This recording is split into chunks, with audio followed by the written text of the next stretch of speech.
यदि आपके ऊपर किसी भी प्रकार का कोई लोन चल रहा है या फिर आप नया लोन लेने के लिए सोच रहे हो, तो ये वीडियो आपके लिए बहुत ही इम्पोर्टेंट हो सकती है।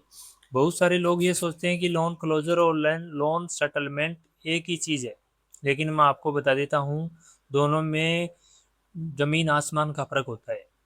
कई लोग मतलब कि थोड़े पैसे बचाने के चक्कर में वो अपना लोन सेटलमेंट करवा लेते हैं और बाद में अपना सिविल ख़राब कर लेते हैं। उसके बाद में जैसे नया लोन लेने के लिए बैंक से या एनबीएफसी में जाते हैं दोबारा, तो उनका वो लोन एप्लीकेशन रिजेक्ट हो जाता है। तो आज अपन बात करेंगे 4 पॉइंट पर इस वीडियो में। पहला पॉइंट तो है अपना लोन क्लोजर क्या होता है। दूसरा पॉइंट है अपना लोन सेटलमेंट क्या होता है। तीसरा पॉइंट है कि लोन मतलब सिविल पर क्या इम्पैक्ट पड़ता है। और चौथा पॉइंट अपना है कि दोनों में से आपको कौन सा ऑप्शन आपके लिए बेस्ट है। तो अपन ये 4 पॉइंट इस वीडियो में क्लियर करेंगे। तो ये चारों पॉइंट आप समझने के लिए वीडियो को पूरा ज़रूर देखें।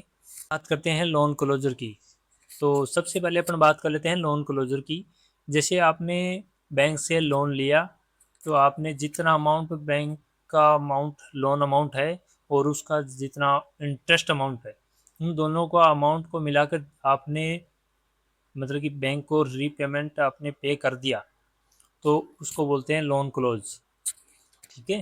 तो मान लीजिए आप एग्जाम्पल के तौर पे मैं बता देता हूँ, कोई कस्टमर यदि बैंक से 5 लाख रुपए का लोन लेता है, वो 5 साल के लिए लोन लेता है और वो टाइम से रीपेमेंट कर देता है अपना, तो उसको लोन क्लोजर बोलते हैं। उसको बैंक लोन क्लोज कर देता है और उसको एक लोन क्लोजर लेटर दे देता है। उस स्थिति में लोन क्लोज होने के फायदे क्या होते हैं मैं आपको बता देता हूँ। लोन क्लोज होने के फायदे हैं, पहला तो अपना सिविल स्कोर में बहुत ही इम्प्रूवमेंट होता है। और एक दूसरा पॉइंट है सिविल मतलब कि सिविल आपका बहुत ही स्ट्रॉन्ग बनता है। एक तीसरा पॉइंट अपना है कि कस्टमर एक रिस्पॉन्सिबिलिटी बढ़ा लेता है बैंक के प्रति। ठीक है। उसकी मतलब कि बैंक के प्रति एक जिम्मेदारी थी कि हमें अपने टाइम से पे करना है, तो वो जिम्मेदारी उठाई उसने। तो उस स्थिति में उसने रिस्पॉन्सिबल कस्टमर बन गया। ठीक है। तो ये चीज़ें हैं। तो आपको इस स्थिति में मैं बता देता हूँ कि आपको कोई लोन किसी प्रकार का लोन लेते हो, तो आपको टाइम से ही पे करना है उसको। आपके पास किसी भी स्थिति आपके पास आ जाए, लेकिन उसको आपको लोन क्लोज टाइम से हर मंथ करना है। ठीक है। दूसरा पॉइंट अपन बात कर लेते हैं कि लोन सेटलमेंट क्या होता है।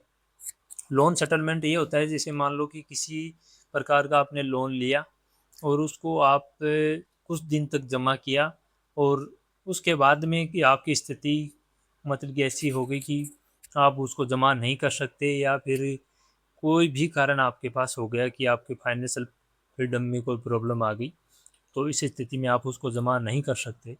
तो ये कि आपके लास्ट ऑप्शन होता है कि सेटलमेंट करवाएं आप। तो उस मान लो 3 लाख रुपए का आपने लोन लिया, तो 3 लाख का कुछ पार्ट आपको उसमें जमा करना होता है सेटलमेंट में। तो मान लो कि 3 लाख का लोन है टोटल, तो आपने कुछ से उसका जमा किया और आपका मान लो 2.5 लाख रुपए बच गया आपका, जैसे मूल बचता है वो 2.5 लाख बच गया। तो उसका 2 लाख है या 1.5 लाख है, जितना भी आपका वो, जैसे बैंक और आपके बीच में कस्टमर के बीच में एक अग्रीमेंट होता है बातचीत होकर, वो अमाउंट आपको जमा करना होता है। तो उसके बाद वो बैंक आपका लोन क्लोज कर देता है और एक उसमें सेटल लिख देता है, और वो आपके सिविल में भी लिखा हुआ आता है कि सेटल्ड। तो अब ये मत मानना कि मैंने वो आपने सेटलमेंट लोन सेटलमेंट करवा लिया तो मेरा लोन क्लोज हो गया। उसमें अपने को नुकसान भी है, क्योंकि अपन भविष्य में दोबारा लोन लेने के लिए बैंक में जाएंगे, तो वो पहले से लिखा हुआ आएगा सिविल में कि लोन सेटल्ड कितने अमाउंट का था और इतने में सेटल हुआ। तो ये अपना नुकसान कर लेते हैं तीसरे पॉइंट की, कि अपना क्रेडिट हिस्ट्री पर क्या फ़र्क पड़ता है या फिर क्या असर होता है।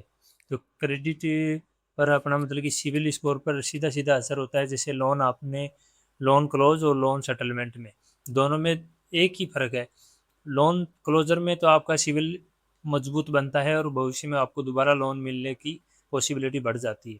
और लोन सेटलमेंट में आपका सिविल स्कोर डाउन जा सकता है और आपका दोबारा लोन मिलने की रिस्पॉन्सिबिलिटी कम हो जाती है। ये मतलब कि दो ही मेजर पॉइंट ऐसे हैं कि आपको मतलब कि ये देखने को मिलेंगे, और अपन को ये फ़र्क होता ही है ये देखते ही कस्टमर कि लोन सेटलमेंट है या लोन क्लोज है। दोबारा लोन लेते हैं ना कस्टमर, तो उसमें यही देखा जाता है सिविल में कि कस्टमर का पहले का रीपेमेंट कैसे जमा किया हुआ है, रीपेमेंट कैसे किया हुआ है, या फिर लोन सेटलमेंट तो नहीं है। ठीक है, तो ये होगा तो आपको उस स्थिति में उसको देखते हुए लोन मिलेगा दोबारा। ठीक है, अब बात करते हैं चौथे पॉइंट की। चौथा पॉइंट है कि आपके लिए कौन सा ऑप्शन आप मतलब कि सही है आपके लिए। तो मैं आपको बता देता हूँ, कोई किसी प्रकार का यदि लोन लिया है आपने, तो उसको हमेशा आपके लोन चुकाने की क्षमता आप में है तो हमेशा उसको लोन जमा मतलब टाइम से पे करें। मतलब कि उसको ऑप्शन को चुनना चाहिए आपको कि टाइम से पे ही करेंगे। ठीक है, लोन सेटलमेंट का तो उस टाइम देख सकते हैं कि आपके कोई फाइनेंशियल फ्रीडम में कोई प्रॉब्लम आ गई है और आपका ये लास्ट ऑप्शन ये है कि मेरे पास और कोई चारा नहीं है कि सेटलमेंट के अलावा, क्योंकि आप ईएमआई जमा करने की स्थिति में आपके आप नहीं है, तो आप ये चुन सकते हैं कि हाँ ठीक है कोई दिक्कत नहीं, अपन उस पर विचार कर सकते हैं कि हाँ अब अपन लोन सेटलमेंट करवा सकते हैं। ठीक है, तो ये चीज़ें हैं कि आपके लिए कौन सा ऑप्शन सही है और कौन सा गलत है। अपन ने इस वीडियो में 4 पॉइंट पे बातें करी है। पहला अपना लोन क्लोजर क्या होता है, दूसरा अपना है लोन सेटलमेंट क्या होता है, तीसरा सिबिल पर क्या फर्क या क्या असर होता है, चौथा पॉइंट अपना आपके लिए कौन सा ऑप्शन बेस्ट है और कौन सा अपना मतलब कि ऑप्शन चुनना चाहिए, कौन सा सही ऑप्शन है। तो ये चार मतलब कि मतलब पॉइंट पर बात करिए।